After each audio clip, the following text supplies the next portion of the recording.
নমস্কার বন্ধুরা, MS family কিচেনে আপনাদের সবাইকে জানাই স্বাগত। আজ আরও একটা রেসিপি নিয়ে চলে আসলাম। আশা করছি রেসিপিটা আপনাদের ভীষণ পছন্দ হবে। আজকের বানাবো চুষি পিঠা। ভিডিওটা আপনারা প্রথম থেকে লাস্ট পর্যন্ত দেখবেন। ভালো লাগলে শেয়ার, কমেন্ট, লাইক অবশ্যই করবেন। তাহলে চলুন বন্ধুরা, আমি কেমন করে চুষি পিঠাটা বানাই আপনাদেরকে দেখাই। চুষি পিঠা বানানোর জন্য এখানে নিয়েছি চালের গুঁড়ো, অল্প পরিমাণে ময়দা। কড়াই বসিয়েছি, আগে থাকতে জল দিয়েছি, আর জলের মধ্যে অল্প পরিমাণে ঘি দিয়েছি। ঘিটা দিলে কি হয় বন্ধুরা, চুষি পিঠের টেস্টটা অনেকটা বেড়ে যায়। জল গরম হয়ে গেছে, এর মধ্যে আমি দিয়ে দেব চালের গুঁড়ো। রাখতে হবে যাতে কোনোভাবে দলা না পাকিয়ে যায়। দিয়ে দেবো ময়দা। এবার এই মিশ্রণটা ভালো করে কড়ার মধ্যে মাখিয়ে নিতে হবে। ভালোভাবে মাখা হয়ে গেছে, এবার আমি একটা প্লেটে ঢেলে নেব।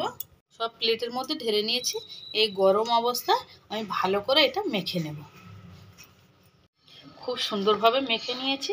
চুষি পিঠা বানানোর জন্য একদম পারফেক্ট মাখা হয়ে গেছে। এবার আমি চুষি পিঠাটা কেমন করে বানাই আপনাদেরকে দেখাবো। এই ছোট ছোট করে এরকমভাবে আমি লেচি কেটে নেব। এরকম ছোট সাইজের লেচি কেটে নিয়েছি, এখনও আরও আছে। আপনাদের কটা দেখানোর জন্য আমি অল্প করে কেটে নিয়েছি, বাদ বাকিটা দেখাবো। এই যে নিয়েছি, এখানে একটু আটা ছড়িয়ে দিয়েছি, চালের গুঁড়ো। এরকম এই যে লম্বা শেপ করে নিলাম। এরকমভাবে এক এক করে আমি সব বানিয়ে নেব, আপনাদেরকে দেখাচ্ছি। এই যে দেখুন বন্ধুরা, আমি চুষিগুলো সুন্দরভাবে বানিয়ে নিয়েছি। হাতও এখন ধুইনি। এই যে আমি দু জায়গায় বানিয়ে রেখেছি, কারণ এক জায়গায় রাখলে তো জড়ো হয়ে যাবে। এই একটা বানিয়ে রেখেছি, আর এই যে এই একটা।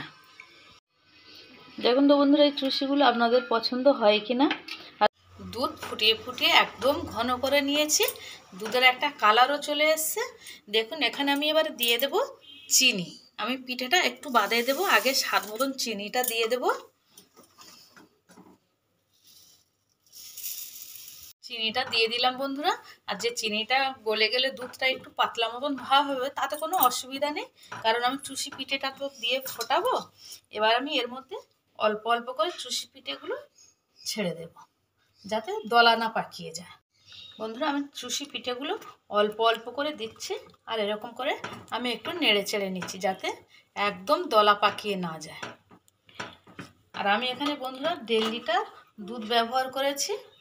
সব চুষিগুলো দিয়ে দিয়েছি বন্ধুরা। এই যে দেখুন, আমি হালকাভাবে নাড়াচাড়া করব। সব দিয়ে দিয়েছি। আর বন্ধুরা, একটা জিনিস আপনাদেরকে দেখানো হয়নি, আমি যখন জল গরমটা বসিয়েছিলাম তার মধ্যে তো ঘিটা দিয়েছি, আপনাদেরকে বলেছি, কিন্তু লবণটা দিয়েছিলাম তখন বলতে মনে ছিল না, এখন বলে দিলাম। আমার পিঠেটা প্রায় বলে ফেলেছি বন্ধুরা। এই চুষি পিঠেটা যখনই আপনারা বানাবেন, গ্যাস একদম লোতে রাখবেন না, হাই ফ্লেমে রাখবেন।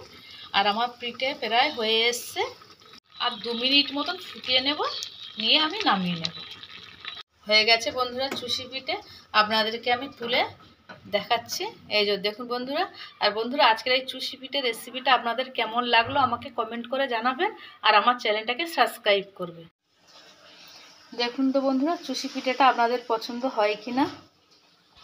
দেখুন বন্ধুরা, হয়ে গেছে চুষি পিঠে।